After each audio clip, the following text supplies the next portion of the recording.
أعوذ بالله من الشيطان الرجيم.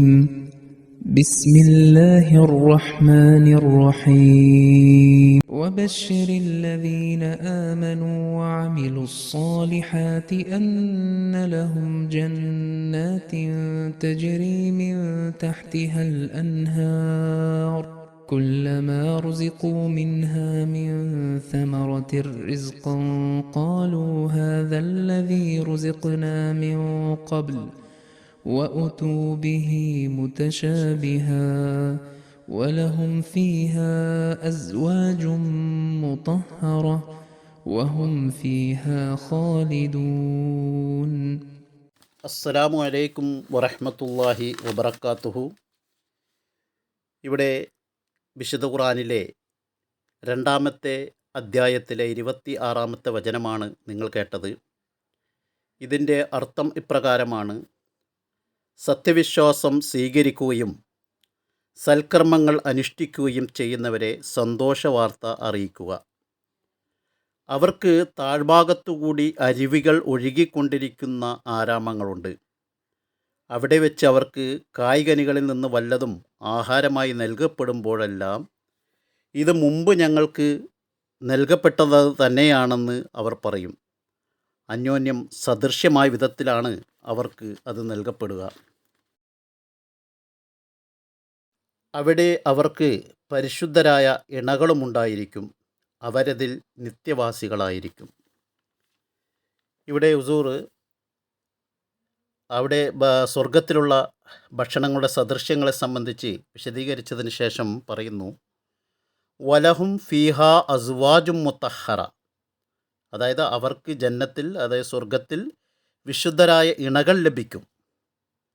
ഇതിനെ പല വിധത്തിലും ആളുകൾ വിമർശിക്കാറുണ്ട്. അതായത് സ്വർഗത്തിലെ സ്ത്രീകളെ ലഭിക്കുമെന്നെല്ലാം പറഞ്ഞുകൊണ്ട് പല ഇസ്ലാമിക വിമർശകരും ഖുർആൻ വിമർശകരെല്ലാം വിമർശിക്കാറുണ്ട്.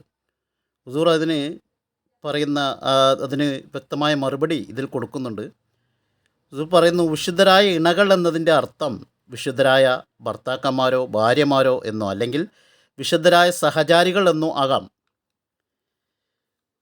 വിശുദ്ധരായ സഹചാരികൾ എന്ന അർത്ഥത്തിൽ, അല്ലെങ്കിൽ വിശുദ്ധരായ ഇണകൾ അല്ലെങ്കിൽ കൂട്ടുകാരി എന്നുള്ള രീതിയിലാണെങ്കിൽ ഇതിനെതിരെ യാതൊരു വിമർശനത്തിനും ഇടമില്ല.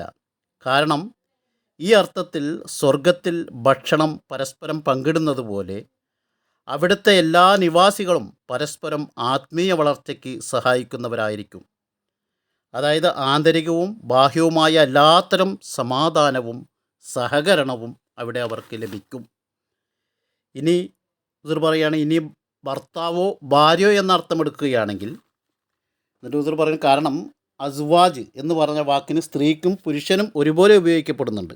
ഒരു സ്ത്രീ അങ്ങനെ അത് അസ്വാജ് എന്നുള്ള അങ്ങനെ ഭർത്താവ് ഭാര്യ തന്നെ എടുക്കുകയാണെങ്കിൽ ഒരു സ്ത്രീയുടെ ഇണ അവളുടെ ഭർത്താവും പുരുഷൻ്റെ ഇണ അവൻ്റെ ഭാര്യയുമാണ്. അപ്പോൾ ഓരോ സ്വർഗവാസിക്കും നന്മയുള്ള ഒരു ഇണ നൽകപ്പെടും എന്നാണ് അർത്ഥം.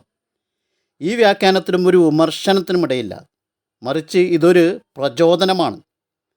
അത് പുരുഷന്മാർ തങ്ങളുടെ നന്മയോടൊപ്പം തങ്ങളുടെ ഭാര്യയുടെ നന്മയുടെ കാര്യത്തിലേക്കും ശ്രദ്ധിക്കണം. അതുപോലെ തന്നെ സ്ത്രീകൾ തങ്ങളുടെ നന്മയോടൊപ്പം തങ്ങളുടെ ഭർത്താവിൻ്റെ നന്മയുടെ കാര്യത്തിലും ശ്രദ്ധിക്കണം. കാരണം ഈ ലോക ജീവിതത്തിലെന്ന പോലെ പരലോകത്തിലും ഒരുമിച്ച് തുടരാൻ അവർ ആഗ്രഹിക്കുന്നുവെങ്കിൽ ഓരോരുത്തരും പരസ്പരം നന്മയുടെ കാര്യത്തിൽ സഹകരിക്കണം. അതിനുവേണ്ടി അവർ ശ്രമിക്കണം. അല്ലാത്ത പക്ഷം ഭർത്താവ് സ്വർഗത്തിലും ഭാര്യ നരകത്തിലുമാകാം, അല്ലെങ്കിൽ ഭാര്യ സ്വർഗത്തിലും ഭർത്താവ് നരകത്തിലുമാകാം. അങ്ങനെ ആകാൻ ഇടയുണ്ട് എന്ന്. ഈ അർത്ഥത്തിൽ ഇതൊരു ആത്മീയ വിശുദ്ധിയെക്കുറിച്ചുള്ള ഒരു ഉന്നതമായ അധ്യാപനമാണ് നൽകുന്നത്. അതിനാൽ ഇതിനെതിരെ വിമർശനം ഉന്നയിക്കുന്നതിന് പകരം ഹുസൂർ പറയാണ്, ഇതിനെതിരെ വിമർശനം ഉന്നയിക്കുന്നതിന് പകരം അതിൻ്റെ ഗുണമേന്മയെ പ്രശംസിക്കുകയാണ് വേണ്ടത്. പിന്നെ ഹുസൂർ മറ്റൊരു വ്യാഖ്യാനം അനുസരിച്ച് ഉള്ള ഒരു സംഭവം പറയുന്നത്, ഓരോ വ്യക്തിക്കും ഒരു വിശുദ്ധ ഇണ നൽകപ്പെടും എന്നാണ്. ഈ അർത്ഥത്തിലും യാതൊരു വിമർശനത്തിനും ഇടയില്ല.